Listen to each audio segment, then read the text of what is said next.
So we are down at the bottom of the hill, and to the right there you can just see the viaduct. We used to take the old railway line. I think they used to go off to Bargoed, but now it's just a footpath which takes people over from one side of the valley to the other, basically.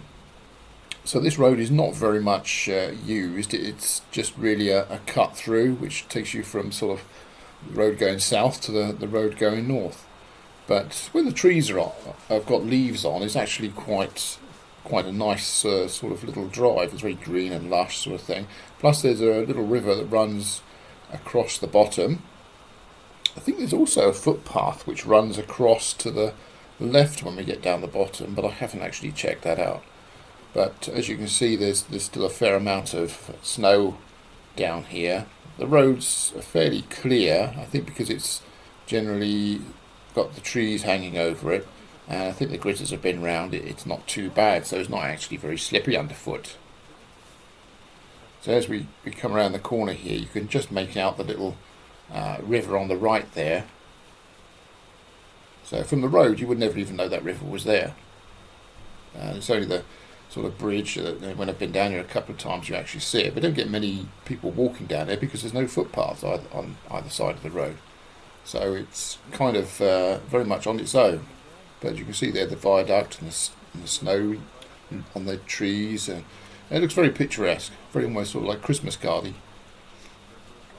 And I go across to the other side and obviously look up the valley. Not quite such an interesting view this side. The one on the behind us there, there's actually private land there, and I think there's like an old mill there.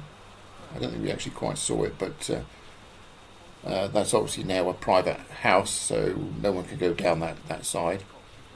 But we'll carry on going, and we'll take ourselves under this viaduct and up the hill. So the bit at the bottom's okay, it's nice and flat, but when you get onto the little bit going up the other side, it gets quite steep. It's quite a sharp bend, so you don't really get many heavy vehicles going down that way. It's really kind of just a quiet little cut through for the most part.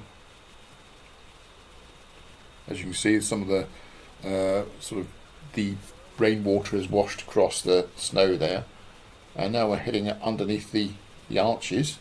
Take a quick look up so you can get some idea of the scale of these.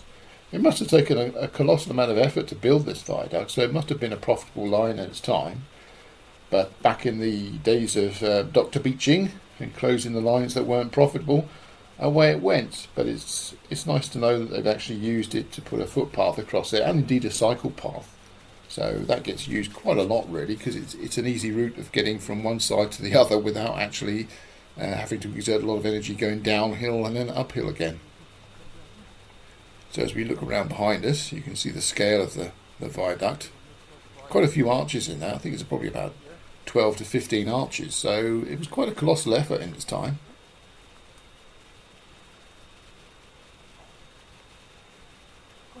So we're just heading up the back of the road here. You can see, start to see a few houses on the left there, and then we'll flip back round in a second, face forward again,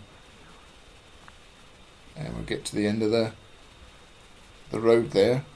As you can see, the viaduct still carries on, so it is quite a long viaduct.